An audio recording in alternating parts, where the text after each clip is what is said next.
সেটা হলো আপনি দেখেছেন যে একজন সাবেক আমলা, সরকারি অবসরপ্রাপ্ত কর্মচারী, এবং উনি একই সঙ্গে বিএনপির সঙ্গে সংশ্লিষ্ট, বিএনপি চেয়ারপারসনের পিএস ছিলেন উনি। তো উনি একটা অভিযোগ তুললেন শুক্রবার দিন যে উনি গোয়েন্দা তথ্যের উপর ভিত্তি করে কথাটা বলছেন বলে দাবি করলেন। এবং উনি বললেন যে 8 জন উপদেষ্টা মানে অপরিসীম দুর্নীতি করেছেন, এই তথ্য ওর কাছে আছে। উনি নাম বলেননি। পরে আমরা দেখলাম এরপরে সরকার প্রতিবাদ করলেন, যে অ্যাসোসিয়েশনের পক্ষ থেকে উনি গিয়েছিলেন তারা প্রতিবাদ করলেন। এবং এই দুটো প্রতিবাদ হতে পারে, কিন্তু আমি বুঝতে পারলাম না বিএনপির মহাসচিব মির্জা ফখরুল ইসলাম আলমগীর কিভাবে ওনাকে সার্টিফিকেট দিলেন যে ওনারা খুবই সৎ। এটা আপনি কিভাবে মূল্যায়ন করছেন? আপনাকে ধন্যবাদ, দর্শক শ্রোতাদেরকে ধন্যবাদ। আমাদের রাজনীতিতে যতগুলো খারাপ দিক আছে তার সব থেকে আলোচিত বিষয়টা হলো পলিটিশিয়ানদের দুর্নীতি। বিশেষ করে যারা ক্ষমতায় বসেন তারা তাদের ক্ষমতাকে ব্যবহার করে নানা ধরনের দুর্নীতি করে। গত যে সরকারটিকে আমরা গণঅভ্যুত্থান করে বিদায় দিয়েছি তার পেছনে মানুষের দীর্ঘদিনের যে ক্ষোভ ছিল তার একটা বড় কারণ ছিল তারা সীমাহীন দুর্নীতির সাথে জড়িয়ে পড়েছিল, এবং মানুষের সেই ক্ষোভকে তারা খুব একটা গুরুত্ব দেননি। তার প্রমাণটা হচ্ছে সর্বশেষ সাবেক প্রধানমন্ত্রীর কাজের লোকের 400 কোটি টাকার মালিকানার বিষয়টি। তিনি হাসতে হাসতে এই বিষয়টি নিয়ে তার প্রতিক্রিয়া জানিয়েছিলেন। আমরা স্বাভাবিকভাবে ভেবেছিলাম অসংখ্য শিক্ষার্থীর রক্তের মধ্য দিয়ে এই যে সরকারটি এসেছে তারা অন্তত আগের যে সংস্কৃতি, দুর্নীতির যে সংস্কৃতি সেখান থেকে বেরিয়ে আসবে। কিন্তু আমরা বাংলাদেশের এই সময়কালে মিডিয়াগুলো প্রচন্ড একটা ভীতির ভেতরে আছে, এটা আমরা জানি। তারপরেও সোশ্যাল মিডিয়াতে মাঝে মধ্যে উপদেষ্টাদের সম্পর্কে নানা রকমের তথ্য, নানা রকমের অভিযোগ এগুলো কিন্তু আসে। আমরা কিন্তু এই অভিযোগগুলো সরকার উড়িয়ে দেয়, উড়িয়ে দিতে পারে, উড়িয়ে দেওয়ার সংস্কৃতিটা আছে। আবার কতগুলো অভিযোগ আমরা প্রমাণ করতে না পারলেও মোটামুটি আমরা ধারণা করতে পারি যে এর ভিতরে সত্যতা কতটুকু আছে। আপনার মনে থাকার কথা, শিল্পকলার ডিজি পদত্যাগ করেছিলেন ওই মিনিস্ট্রির উপদেষ্টার দুর্নীতির অভিযোগ তুলে। সরকার কি সেই অভিযোগের কোনো তদন্ত করেছে? না। সরকারটি ক্ষমতায় গ্রহণ করার পর প্রথম যে অভিযোগটি উঠেছিল ডিসি নিয়োগ ক্ষেত্রে, গত বছরের সেপ্টেম্বর মাসে তারা একটা তদন্ত কমিটি করেছিলেন 4 জন উপদেষ্টাকে দায়িত্ব দিয়ে। সেই 4 সদস্যের উপদেষ্টাদের একজন পদত্যাগ করে তিনি একটা রাজনৈতিক দল গঠন করেছেন, বাকি 3 জন আছেন। কিন্তু সরকার সেই ঘটনার ইয়েস অর নো কোনো তথ্য মানুষের কাছে দেয়নি। এর ভেতর থেকে যেটা পরিষ্কার হয় যে সরকার এই তথ্যগুলোকে গোপন করা অথবা বিষয়টিকে আমলে না নেওয়ার একটা কালচার তাদের মধ্যে আছে। এই সরকার যেহেতু পাবলিকের সাথে তার সংযোগটা কম, সেই কারণে অনেক কিছুই পাবলিকের কাছে তাকে বলতে হয় না। আর এই সুযোগটাকে তারা ব্যবহার করে অনেক প্রশ্নের উত্তরও কিন্তু দেন না। আমাদের মাহমুদুর রহমান মান্না, আপনি তাকে আওয়ামী লীগের দোসর বলতে পারবেন না। তিনি এই সরকারের জন্য দীর্ঘ লড়াই করেছেন। তিনি একদিন বলেছিলেন যে আমরা প্রধান উপদেষ্টাকে কোনো কিছু বললে তিনি শুধু হাসেন, কোনো জবাব দেন না। গতকালকে একজন সাবেক সচিব এবং বিএনপির চেয়ারপারসনের একজন উপদেষ্টা তিনি অভিযোগটি করেছেন। আমি এই অভিযোগের সত্যতা আছে বলে বিশ্বাস করি। তিনি এই প্রথম অভিযোগটি করেননি। বিএনপির সিনিয়র নেতা মির্জা আব্বাস, বিএনপির নগরের একজন প্রভাবশালী নেতা ইঞ্জিনিয়ার ইশরাক হোসেন, এই 2 জন নেতা কিন্তু বিভিন্ন সময় একাধিক উপদেষ্টার দুর্নীতির কথা মানুষের সামনে বলছেন। তাহলে বিএনপির মহাসচিব হঠাৎ করে কেন এই জায়গাটায় এগিয়ে এলেন এই সরকারকে উদ্ধার করার জন্য? আমি বলবো উদ্ধার করার জন্য। গত 3-4 বছর ধরে বিএনপি যে সুশাসনের রাজনীতির যে বার্তাটি দিতে চাইছে আমি মনে করি যে গতকালকের বিএনপির এই যে অবস্থানটা এবং অনেকটা যেচে পড়ে এই ভূমিকাটি রাখা বিএনপির সেই অবস্থানকে প্রশ্নবিদ্ধ করেছে। বিএনপির কাছে সরকার সম্ভবত সাপোর্ট চায়নি দুর্নীতির ইস্যুতে, কিন্তু বিএনপি আগ বাড়িয়ে এই যে সিদ্ধান্তটি গ্রহণ করলো তার প্রতি মানুষের যে ভরসার জায়গাটি তৈরি করার তারা চেষ্টা করছিল। আমাদের মিডিয়া নানা কারণে তাদের দুটো টার্গেট ঠিক করেছে। এক হচ্ছে যত পারো আওয়ামী লীগের বিরুদ্ধে, আওয়ামী লীগ সম্পর্কে নিউজ করো, তাদের নেগেটিভ দিকগুলো, আর বিএনপিকে একটা পজিটিভ জায়গায় দেওয়ার চেষ্টা করো। এই প্রবণতাটা তাদের মধ্যে আছে এবং এর পেছনে কেউকে খুশি করা বা কাউকে কারো ভয়ে এই কাজটি তারা করছে। বিএনপির কাছে কিন্তু সরকার বলেনি যে আমাদেরকে সাপোর্ট করো, তারপরেও বিএনপি সাপোর্ট করেছে। সেকেন্ড হচ্ছে বিএনপির সিনিয়র কয়েকজন নেতা গত কয়েক মাস ধরে এই সরকারের কয়েকজন উপদেষ্টার বিরুদ্ধে দুর্নীতির যে অভিযোগ তুলছিলেন সেটিকে বিএনপি নাকচ করে দিল। তাহলে প্রশ্ন জাগে যে বিএনপি যেহেতু এই সরকারকে দুর্নীতির যে অভিযোগ সেটিকে নাকচ করে দিল, তাহলে তাদের যে নেতারা অভিযোগটি তুলছেন বিএনপি কি তাদের বিরুদ্ধে কোনো ব্যবস্থা নেবে? অহেতুক গণ অভ্যুত্থানের ভেতর থেকে একটি সরকার, তার বিরুদ্ধে বিএনপি অভিযোগ করছে এবং বিএনপির একাধিক নেতা, আর গতকালকে বিএনপি বলল যে না এটি সত্য না, তাহলে বিএনপির দায়িত্ব হচ্ছে তাদের বিরুদ্ধে ব্যবস্থা নেওয়া। আমরা আশা করব যে ওই নেতাদের বিষয়ে, তাদের বক্তব্যের বিষয়ে বিএনপি তার অবস্থান স্পষ্ট করবে। জি, এই এই ক্ষেত্রে এই যে ঘটনাটা আপনি বললেন, আমি আপনার কাছে জানতে চাচ্ছি যে আপনার কি মনে হয় যে কি এমন ঘটেছে যে মির্জা ফখরুলকে এভাবে অনেকটা মানে স্বতঃপ্রণোদিত হয়ে মানে দুর্নীতির অভিযোগে অভিযুক্ত উপদেষ্টাদেরকে নিষ্পাপ নিষ্কলুষ এরকম সার্টিফিকেট দিতে হলো? এটা কেন? এটা কি কিছু পাওয়ার লোভে নাকি কোনো চাপে পড়ে? প্রথমত আমি যেটা দেখতে পাচ্ছি একজন রাজনৈতিক সচেতন কর্মী হিসাবে আমার অবজারভেশন হচ্ছে বিএনপির ডোমেস্টিক লিডার যারা আছেন এবং ইন্টারন্যাশনাল পর্যায়ে যারা অবস্থান করছেন তাদের চিন্তার মধ্যে, বাস্তবতার মধ্যে সম্ভবত ভাবনার একটা পার্থক্য আছে। এখানকার যে সমস্ত নেতারা তারা যেভাবে দেখছেন, বাইরে যে নেতারা থাকছেন তারা যেহেতু দূরে থাকছেন, অনেক বিষয় এবং পাবলিক পারসেপশন গুলো তাদের কাছে প্রপারলি যাচ্ছে না। সেকেন্ড জায়গাটা হচ্ছে বিএনপি সম্ভবত ধারণা করেছে যে এই সরকারের কাছ থেকেই নির্বাচনটা নিতে হবে। তারা যে কোনো মূল্যে হচ্ছে একটা নির্বাচন নিতে চাইছেন এবং সরকারকে মাথায় হাত বুলিয়ে নির্বাচনটা তারা নিতে চান এবং তাদের ধারণা যে নির্বাচন হলে তারা যেহেতু ক্ষমতায় যাবেন, সুতরাং ক্ষমতার প্রশ্নে তারা কোনো রকমের কোনো ঝুঁকি নিতে চান না। সরকারকে খেপিয়ে তুলে, যেহেতু আপনি জানেন যে দেশের ভেতরের একটা অংশ নির্বাচন না হোক এটি চাইছে, সরকারের ভেতরেরও একটা অংশ নির্বাচন না হোক এটা চাইছে। বিএনপি সেই ঝুঁকিটা নিতে চাইছে না। সম্ভবত বিএনপির পজিশনটা হচ্ছে 1-11 সরকারের সময় আওয়ামী লীগ যেমনি ভাবে 1-11 সরকারের কর্ম এবং অপকর্ম উভয়কে যেভাবে বৈধতা দেওয়ার জন্য আগের থেকেই তাদের সাথে একটা আলাপ আলোচনা এবং তাদের কথা বক্তব্যের ভেতর থেকে বার্তাটি দিয়েছিলেন, সম্ভবত এই সরকারকেও বিএনপি তার সমস্ত কর্ম এবং অপকর্মগুলোকে এক ধরনের কখনো নীরব থেকে, কখনো সামান্য কথা বলে, অথবা একটু কৌশলী হয়ে এই সরকারের কাছ থেকে নির্বাচনটা আদায় করার জন্য সম্ভবত এই স্ট্যান্ডটা তারা নিয়েছে। তবে একটা পলিটিক্যাল পার্টি হিসাবে অনেক সময় কৌশলগুলো কিন্তু জনগণ গ্রহণ করে না। তারা তাদের ক্ষোভ বা বিরক্তিটা পাবলিকলি প্রকাশ করে না, কিন্তু ভেতরে ধারণ করে। আমি উপদেষ্টাদের যে অভিযোগের কথা বললাম, এই অভিযোগ কিন্তু সারা দেশে ছড়িয়ে আছে।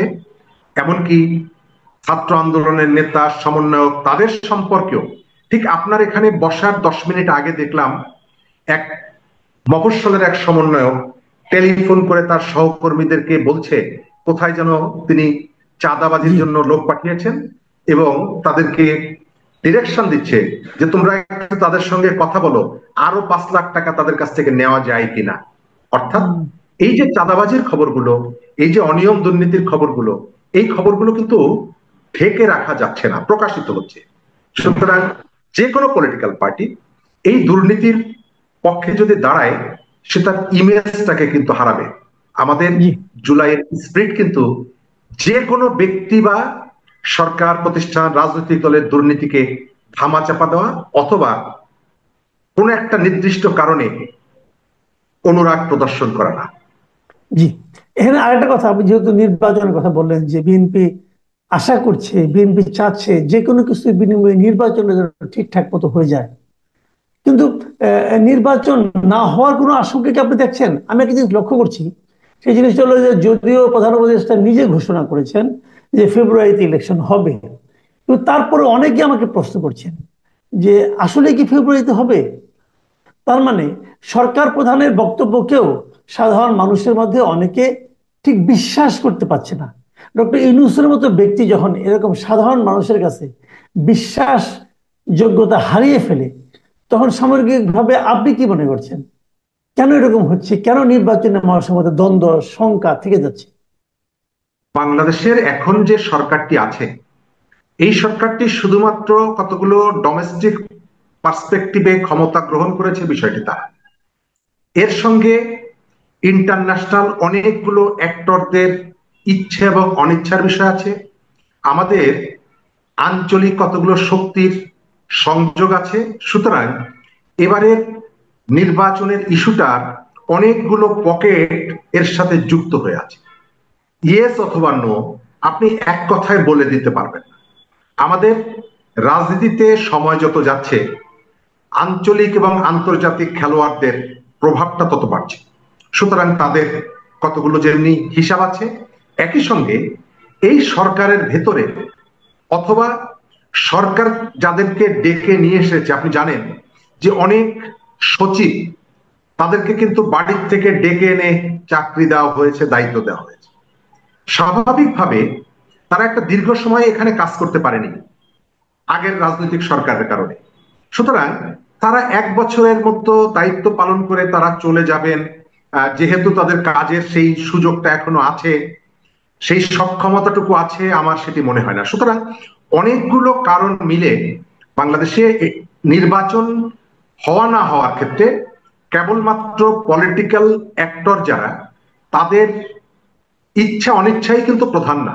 তার সঙ্গে আপনার আমলা, সিভিল ব্যুরোক্রেসি, মিলিটারি ব্যুরোক্রেসি, তারপরে পুলিশ অ্যাডমিনিস্ট্রেশন, এই ধরনের অনেকগুলো উইং কিন্তু এর সাথে যুক্ত থাকে। সুতরাং তারা সবাই মিলে সম্মিলিতভাবে যদি সিদ্ধান্ত বা আন্তরিকতা প্রদর্শন না করে যে আমরা এখানে একটা ক্রেডিবল ইলেকশন করব এবং যথাসময়ে একটা ইলেকশন করব, তাহলে সরকারের এমনকি উপদেষ্টাদের পুরো টিমটাও যদি চায়, তাহলেও একটা নির্বাচন তারা তুলতে পারবে না। আর এই সরকারের উপদেষ্টাদের মধ্যে আমি স্পষ্ট করে বলি, একাধিক উপদেষ্টা তারা তাদের আকার ইঙ্গিতে অথবা কথাবার্তার ভেতর থেকে বারবার বার্তা দিয়েছেন যে তারা নির্বাচনটা একটু দেরিতে চান। আর আপনি যার কথা বললেন আমাদের প্রধান উপদেষ্টা, আমার কাছে তিনি অন্যান্য বিষয়ে তার ওই যে কি 3G 4G যে সমস্ত থিওরিগুলি তিনি দেন, এইসব বিষয়ে মাইক্রো ক্রেডিট, তারপরে সোশ্যাল বিজনেস, এই জায়গাগুলোতে তিনি যেভাবে স্পষ্ট করে কথা বলেন, আমি গত 1 বছরে বাংলাদেশের নির্বাচন নিয়ে তার কাছে ওই স্পষ্টতার অর্ধেক স্পষ্ট বক্তব্য আমি এখন পর্যন্ত জানতে পারিনি। আমাদের এখানে মিডিয়া একটা বড় প্লে করে। তো আপনি এখন পর্যন্ত আমাদের প্রধান উপদেষ্টা বাংলাদেশের কোন মিডিয়ার সঙ্গে এই বিষয়গুলোতে কখনো তার অভিমতটা জানাননি। সুতরাং আমার কাছে বাংলাদেশের অনেক মানুষের মতো সন্দেহ হয় যে সরকারের এখন পর্যন্ত নির্বাচন দেওয়ার ইচ্ছাটা এটা কি আর্টিফিশিয়াল নাকি আন্তরিক। জি, আমি একটু প্রসঙ্গ পরিবর্তন করতে চাচ্ছি। আপনি তো দীর্ঘদিন ছাত্র রাজনীতির সঙ্গে জড়িত ছিলেন। আপনারকে এই জন্য এই প্রশ্নটা করছি যে আপনি আপনার অভিজ্ঞতা থেকে বলুন যে ঢাকা ইউনিভার্সিটিতে যে জিনিসটা হচ্ছে, যে ছাত্র সংগঠন থাকবে, বিশ্ববিদ্যালয়ের শাখা থাকবে কিন্তু হল শাখা করা যাবে না। আবার এটা নিয়ে নানা ধরনের কথাবার্তা। হল শাখাগুলি বন্ধ করা হয়েছিল যে ওই আমলে, হাসিনার আমলে, যে ছাত্রলীগের লোকেরা রুম কালচার, গণরুম, তারপর তাদেরকে টর্চার, জোর করে মিছিলে আনা, সে আশঙ্কাটা তারা এখনো কেন করছেন। এবং অনেকে বলছেন যে গুপ্ত এবং প্রকাশ্য দুই রাজনীতি বন্ধ থাকবে। তো গুপ্ত রাজনীতি আপনি কিভাবে বন্ধ করবেন? জানবেনই তো একটা গুপ্ত আছে। তাহলে এই বিষয়গুলো নিয়ে আসলে মানে আসলে সেই ঢাকা ইউনিভার্সিটি হচ্ছে নাকি, এটা কি ডাকসু ইলেকশনকে কেন্দ্র করে নাকি বিরাজনীতিকরণের একটা প্রক্রিয়া চলছে এখানে? ধন্যবাদ। আমি প্রথমেই সরাসরি উত্তরটা দেই। এটা দখলদারিত্ব টিকিয়ে রাখার জন্য এবং কৌশলে ক্যাম্পাসগুলোকে দখল করার জন্য। আপনি যদি জিজ্ঞেস করেন কিভাবে, আমাদের এখানে সবসময় রুলিং পার্টির ছাত্র সংগঠন যে সন্ত্রাস করে তা না। চট্টগ্রাম বিশ্ববিদ্যালয়ে এরশাদের ছাত্র সংগঠন নতুন বাংলার ছাত্র সমাজের নেতা আব্দুল হামিদ, তার হাতের কবজি কেটে মিছিল করেছিল ছাত্র শিবির। ছাত্র শিবির বা তারা কিন্তু কখনো পাওয়ারে যায়। রাজশাহীতে হয়েছে এটা। রাজশাহী মেডিকেল কলেজে জামিল আক্তার রতন, তাকে হত্যাকাণ্ডের সাথেও কিন্তু এই সংগঠনটি জড়িত। জাহাঙ্গীরনগর বিশ্ববিদ্যালয়ের ছাত্র দল নেতা কবির, এই হত্যাকাণ্ডের সাথেও কিন্তু তাদের সম্পৃক্ততা আছে। আমি যে ছাত্র ইউনিয়ন করতাম, আমাদের বেশ কয়েকজন শিক্ষার্থীর সাথে হত্যাকাণ্ডের সাথে তাদের সম্পৃক্ততা আছে। চট্টগ্রাম কলেজের শাহাদাত, রাতের বেলায় জবাই করে হত্যা, রাজশাহী বিশ্ববিদ্যালয়ে আমাদের এই ধরনের বিভিন্ন জায়গায়। সুতরাং মূল ব্যাপারটা রুলিং পার্টির ছাত্র সংগঠন যে এগুলো করে তা না। আমি আমার অভিজ্ঞতা এরশাদের সময়ের শেষ দিক থেকে মোটামুটি এখন পর্যন্ত ক্যাম্পাসগুলো সম্পর্কে নিজের দেখা এবং জানার যে অভিজ্ঞতা, গার্ডিয়ানরা কিন্তু শিক্ষার্থীকে, তার সন্তানকে পাঠায় আসলে পড়াশোনার জন্য। কিন্তু একটা বিশ্ববিদ্যালয়ের কাজ হচ্ছে সেই সন্তানটিকে আদর্শ মানুষ হিসাবে গড়ে তোলা, দায়িত্ববান মানুষ হিসাবে গড়ে তোলা, তার মধ্যে যেমনি ভাবে শিক্ষার আলো ছড়ানো, একই সঙ্গে তাকে রাজনৈতিকভাবে সে কোন দল করবে করবে না সেটি অন্য কথা, কিন্তু সে যেন একটা আবদ্ধ মানুষ হিসাবে গড়ে না ওঠে, তার চোখ কান যাতে খোলা থাকে। কেন খোলা থাকতে হবে? চোখ কান যদি খোলা না থাকে তাহলে কি অবস্থাটা হয় আমরা কিন্তু দেখেছি। শেখ হাসিনা যখন বলল যে রাজাকারের সন্তানরা কোটা চাইছে, এই সাধারণ শিক্ষার্থীরাই কিন্তু পাল্টা স্লোগান তুললো যে তুমি কে, আমি কে, রাজাকার রাজাকার, কে বলেছে স্বৈরাচার স্বৈরাচার। অর্থাৎ পলিটিক্যাল কনসাসনেস ছাড়া এই যে সাধারণ শিক্ষার্থীরা যে পাল্টা জবাবটা দিল, এটা হলো আপনি দলীয় রাজনীতি না করলেও আপনার মধ্যে রাজনৈতিক সচেতনতার কারণে এটা আপনি বলতে পারছেন। শিক্ষা প্রতিষ্ঠানগুলোতে রাজনীতি চাই না এই কথাটা যারা বলছে তারা রাজনীতি করে। আমি আপনাকে 3টা উদাহরণ দেব। প্রকৌশল বিশ্ববিদ্যালয়ে কিন্তু ছাত্র রাজনীতি নেই, আবার খুলনা বিশ্ববিদ্যালয়ের ছাত্র রাজনীতি নেই। আলোচনায় বারবার আসছে ছাত্র শিবিরের কথা। ছাত্র শিবিরের একজন কেন্দ্রীয় সভাপতি, তিনি বুয়েট থেকে এসেছিলেন, বুয়েটের ছাত্র ছিলেন। শিবিরের বর্তমান যে সেক্রেটারি, তিনি কিন্তু খুলনা বিশ্ববিদ্যালয়ের ছাত্র, যে বিশ্ববিদ্যালয়ে ছাত্র রাজনীতি নেই।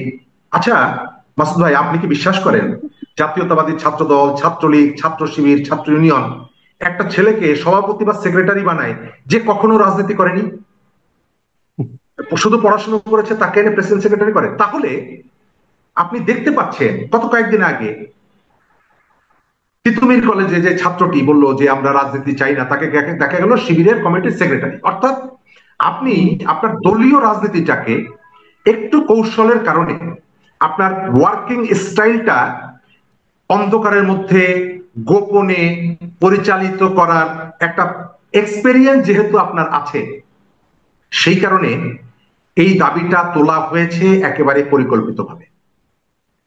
ছাত্র শিবির হলগুলোতে পানির ফিল্টার দিচ্ছে। আচ্ছা, ছাত্র দল যদি কালকে প্রত্যেকটা হলে ক্যারাম বোর্ড দেয়, তাদেরকে কি সেই সুযোগটা দিবে? কখনোই দিবে না। কারণ এই যে যারা বলছে যে ছাত্র রাজনীতি চাই না, এরা প্রত্যেকেই রাজনৈতিকভাবে সচেতন এবং এদের বিরাট একটা অংশের রাজনৈতিক ভাবনা আছে। সেই ভাবনাটা হচ্ছে যে এখানে আমি ক্যাম্পাসগুলোকে দখল করব। আজ থেকে 1 বছর আগে যে কৌশলে ছাত্রলীগ যে দখলদারিত্ব রেখেছিল, আমি ওই পথে যাব না, তবে আমি একটা ইমোশন ক্রিয়েট করব, আমি ছাত্রদের কাছে কতগুলো ভিন্ন কৌশল অবলম্বন করব, এবং তার ভেতর থেকে আমি আমার পেরিফেরিটা বিস্তৃত করব। গোপনের থেকে প্রকাশ্য যে কোনো জিনিসই মহৎ।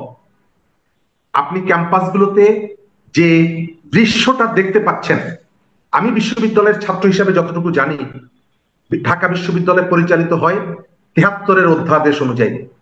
বিশ্ববিদ্যালয় ভিসি বা প্রক্টর সিন্ডিকেটের অনুমোদন ছাড়া রাতের বেলায় রাস্তায় দাঁড়িয়ে হঠাৎ করে এই ধরনের একটা ঘোষণা দিতে পারেন না। তারপরেও তারা ঘোষণা দিলেন কেন? পুরো ঘটনাটাই আমার কাছে একটা মেকিং গেম মনে হচ্ছে। যে ওই যে শুনেছিলাম যে আমি উঠবো, তুমি আমাকে বসিয়ে দেবে, আমার কাছে মনে হচ্ছে ব্যাপারটা ঠিক সেই রকম। এর আগে ক্যাম্পাসে রাজনীতি হয়েছে, মধুর ক্যান্টিনে। আচ্ছা, বিশ্ববিদ্যালয় কমিটি থাকবে, তাহলে হল কমিটি থাকবে না? আপনিই তো বলছেন যে লোকাল গভর্নমেন্ট ইলেকশন যদি না হয় তাহলে ন্যাশনাল ইলেকশন হতে পারবে না। তাহলে একটা বিশ্ববিদ্যালয় কমিটি, লোকাল গভর্নমেন্ট তো ডিপার্টমেন্ট কমিটি। একটা বিশ্ববিদ্যালয় কমিটি যদি সেন্ট্রাল গভর্নমেন্ট হয় তাহলে তার লোকাল গভর্নমেন্ট তো ওই যে হল কমিটি। অর্থাৎ আপনি ন্যাশনাল পলিটিক্সের যে রোলটা নিচ্ছেন, এই জায়গাটায় তার উল্টা ভূমিকা রাখছেন। তার কারণ হচ্ছে আপনার সুবিধা যেখানে। আমার ধারণা বিশ্ববিদ্যালয়গুলোকে আমরা যে অভিযুক্ত করছি, কোন কোন জায়গায় অভিযোগটা ঠিক না। গত 1 বছরে বাংলাদেশে হাজার খানেক মানুষ হত্যাকাণ্ডের শিকার হয়েছে। আমাদের সৌভাগ্য হচ্ছে বিশ্ববিদ্যালয়গুলোতে গত 1 বছরে এই ধরনের কোনো ঘটনা ঘটেনি। তার অর্থ হলো যে দখলদারিত্ব যদি না থাকে, আপনার প্রতিযোগিতার, প্রতিদ্বন্দ্বিতার পরিবেশটা যদি থাকে, এবং সবাইকে কাজ করার সুযোগটা যদি আপনি দেন, হল, গেস্ট রুম, নির্যাতনের কালচারটা যদি বন্ধ করেন, তাহলে বিশ্ববিদ্যালয়ের অনেক সমস্যার সমাধান করা যায়। যে পথ এবং পদ্ধতিতে বিশ্ববিদ্যালয়কে এখন যে কনসেপ্টটা সামনে নিয়ে আসা হয়েছে, আমি শুধুমাত্র বলবো যে ওই যে খুলনা বিশ্ববিদ্যালয়ের রাজনীতি নেই, কিন্তু সেখান থেকে শিবিরের সেক্রেটারি আসছে, বুয়েটের রাজনীতি নেই, সেখান থেকে শিবিরের প্রেসিডেন্ট আসছে, হয়তো কালকে ঢাকা বিশ্ববিদ্যালয়ের রাজনীতি থাকবে না, কিন্তু এখান থেকে একজন কেন্দ্রীয় নেতা বা অন্যান্য জায়গা থেকে নেওয়া হবে। আমি অনেক ধন্যবাদ। ছাত্রদের কাছে অনুরোধ করব, আপনারা দেশ এবং শিক্ষার প্রয়োজনে শিক্ষা ভিত্তিক যে আন্দোলনগুলো আছে, শুধুমাত্র দলের লেজুর ভিত্তি না করে আপনাদের একাডেমিক যে ইস্যুগুলো আছে, সেই ইস্যুগুলোতে কথা বলার জন্য রাজনীতির গুণগত পরিবর্তন এনে, জুলাইয়ের চেতনাকে ধারণ করে, স্পিরিটকে ধারণ করে আপনারা স্বচ্ছ রাজনৈতিক কর্মকাণ্ড হলগুলোতে পরিচালনা করুন। এর ভেতর থেকে আমরা যেমনি বিকশিত নেতৃত্ব পাবো, এবং ক্যাম্পাসকে কেন্দ্র করে যে ধরনের নানা রকমের নেগেটিভ আলাপ আলোচনা, সেগুলো বন্ধ।